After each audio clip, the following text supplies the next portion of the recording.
What's up, everybody? Welcome back to part 2 of Kathleen Zellner's newest filing on behalf of Steven Avery. She filed it yesterday on January the 12th, 2024, and I just did part 1, so if you're looking for that, I will link them all in the description below.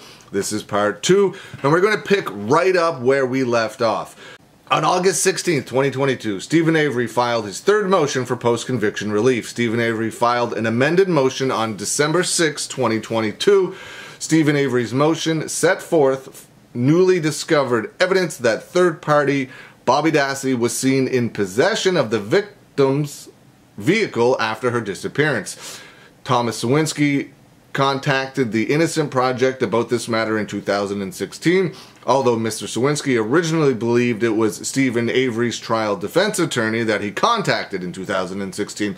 After finding an email verification, he realized it was rather the Innocent Project he contacted, and thus he amended his original affidavit, which was submitted in Steven Avery's motion to stay his appeal to this court, and Thomas Sawinski's amended affidavit was filed to the circuit court reflecting this mistake. Affidavits from two other witnesses in Steven Avery's case, Mr. Kevin Romlo and Mr. Thomas Burish, corroborated Mr. Sawinski's observation. In Steven Avery's motion, Steven Avery also raised Brady claims relating to the information from the new witness. Steven Avery's attached affidavits and documents showing that Thomas Sawinski contacted Mr. Avery's current post-conviction counsel and provided the newly discovered evidence. Mr. Avery's current post-conviction counsel, through its investigator, submitted its public records request pursuant to the Freedom of Information Act and audio recordings of incoming and outgoing calls and/or radio dispatches between November 3rd, 2005 and November 9th, 2005 relating to the case. The FOIA produced audio recordings did not contain the Thomas Sawinski call, nor did they contain any dates or times of the calls produced. In May of 2022, Steven Avery's current post-conviction counsel received the previously suppressed Thomas Sawinski call to the Manitowoc Sheriff's Office, which obtained a partial recording of the suppressed call to the Manitowoc Sheriff's Office. So basically what she's stating here is that call did take place, but when asked for it, they would not turn it over. They hid this from Steven Avery's attorney. The first time, current post-conviction counsel received the exact dates and times of the Manitowoc County Sheriff's Office incoming calls. As part of its investigation, Steven Avery's investigator then interviewed Thomas Sawinski's ex-girlfriend, whom he was dating at the time of the November 5th, 2005 incident. Thomas Sawinski's ex-girlfriend, Devin Novak, corroborated Thomas Sawinski's account of what he had witnessed and what he had relayed to law enforcement. Further, Devin Novak recognized and identified Thomas Sawinski's voice on the recording played to her by the investigator of a phone call made to the Manitowoc County Sheriff's Office on November the 6th. Yeah, so it was November the 6th. November the 6th, 2005 at 10:28 p.m. Steven Avery's investigator interviewed Thomas Sawinski again and played the same audio recording of the phone call that was made to Manitowoc Sheriff's Office on November 6, 2005 at 10:28 p.m. Thomas Sawinski identified his voice in the audio recording of the phone call from November 6, 2005. The recording of Thomas Sawinski's call was never disclosed by the state to Steven Avery's trial defense counsel prior or during the trial. Pre-trial, defense trial counsel made two specific requests for all exculpatory evidence and/or information within the possession, knowledge, or control of the state, which would tend to negate the guilt of the defendant or which would tend to affect the weight or credibility of the evidence used against the defendant, including any inconsistent statements. Pertaining to the Brady claim stemming from the evidence from Mr. Romlo, Kevin Romlo described in his affidavit that he reported his observations to a Manitowoc County Sheriff's deputy he encountered on November 4th, 2005 at the Senex station on STH 147 in Mishicot. No law enforcement report was ever generated by this Manitowoc Sheriff's deputy of the conversation between Kevin Romlo and this deputy about Kevin Romlo's observation of Teresa Halbach's vehicle. The circuit court denied Stephen Avery's motion for post-conviction relief. Stephen Avery filed a timely notice of appeal on August 24th, 2023. This appeal follows, and it has the argument here whether this court must conduct a review of the sufficiency of Stephen Avery's motion for post-conviction relief on its face because of the circuit court's failure to conduct any such analysis as matter of law. In the circuit court's opinion dismissing Stephen Avery's third motion for post-conviction relief, the circuit court failed to consider Stephen Avery's request for an evidentiary hearing. The circuit court must determine first whether the motion on its face alleges sufficient material facts that, if true, would entitle the defendant to relief. As with any other civil pleading, in assessing the legal sufficiency of the motion, the court must assume the facts alleged to be true. Only after an evidentiary hearing is the court charged with determining the issues and making findings of fact and conclusion of law. The circuit court improperly attempted to weigh Stephen Avery's facts with speculative theories unsupported by the record, rather than accepting his facts as true and determining whether they were sufficiently pled to warrant an evidentiary hearing, despite the fact that the circuit court opened its opinion claiming the defendant is back before the circuit court. The circuit court failed to conduct any analysis of whether Stephen Avery pled sufficient facts to warrant an evidentiary hearing on his newly discovered evidence. Rather, in its opinion, the circuit court weighed Stephen Avery's evidence as if it had already been presented during an evidentiary hearing.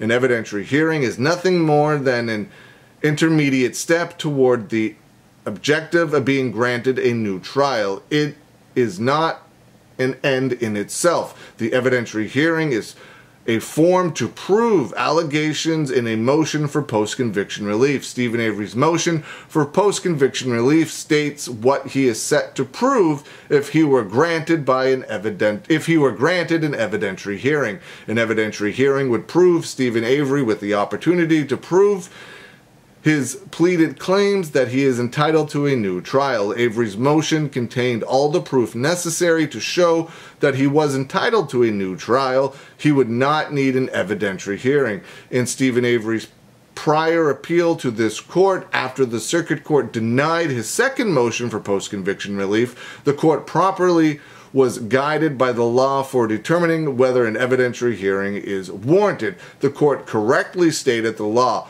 Whereas here, a defendant appeals the circuit court's denial of the motion without an evidentiary hearing, then the question before us is narrow, whether remand for a hearing is warranted because the circuit court erred in denying the motion on its face. This court correctly noted the two potential standards for determining whether the circuit court erred in failing to grant an evidentiary hearing. The first being the circuit court must hold a hearing where the motion is sufficient on its face unless the record as a whole otherwise conclusively demonstrates that the defendant is not entitled to relief. This is a question of law reviewed. Additionally, the court noted if the motion does not raise sufficient facts or presents only conclusionary allegations, or if the record conclusively demonstrates that the defendant is not entitled to relief, then the circuit court has the discretion to grant or deny a hearing.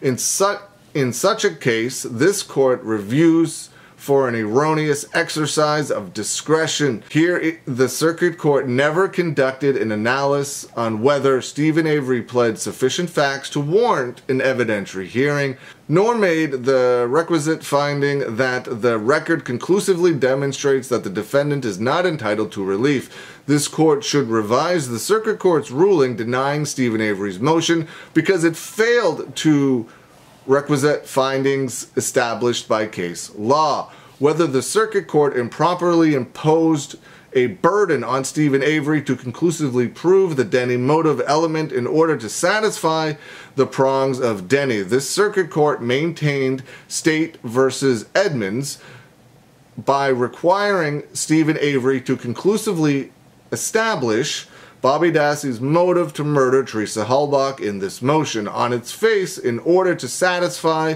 the requirements of Edmonds' standard of review. An appellate court reviews a circuit court's determination as to whether a defendant has established his or her right to a new trial based on newly discovered evidence for an error of exercise of its discretion.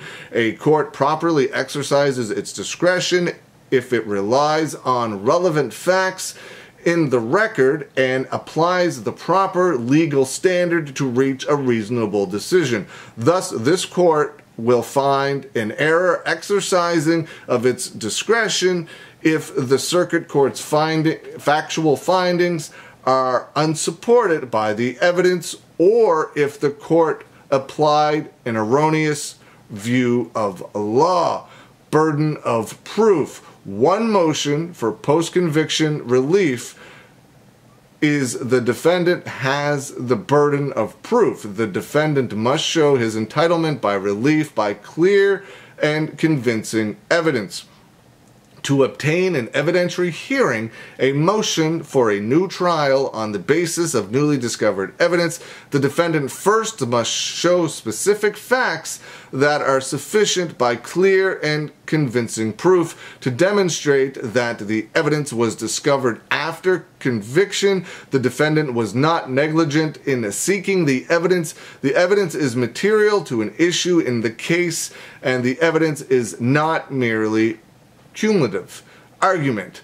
The circuit court found that Stephen Avery satisfied all of the elements required to admit his newly discovered evidence, but for the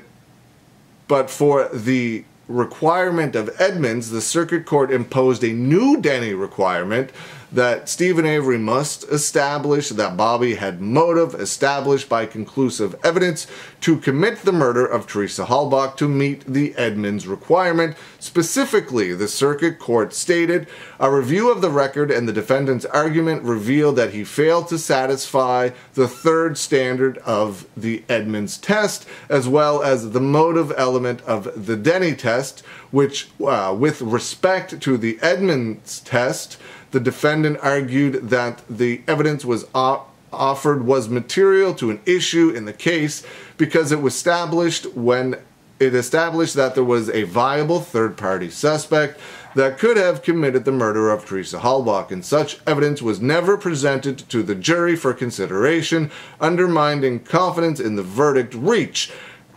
In order to meet that burden, the defendant had to prove that the evidence also met the standard set forth in Denny to be admissible as proof of a third-party suspect. The defendant failed to establish that Bobby had the motive to commit the murder of Teresa Halbach.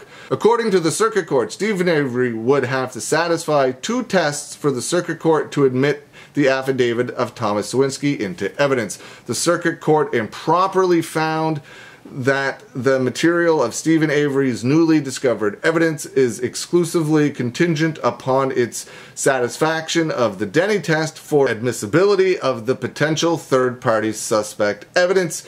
In determining that Stephen Avery's new evidence could only be material up to the issue of potential third-party suspect, the circuit court completely ignored the inherent material of the Thomas Sawinski evidence to other material issues in Stephen Avery's case. That's where we're going to leave part 2. I'll be back soon with part 3. Everything is linked in the description below. Let me know what you think of everything in this motion so far.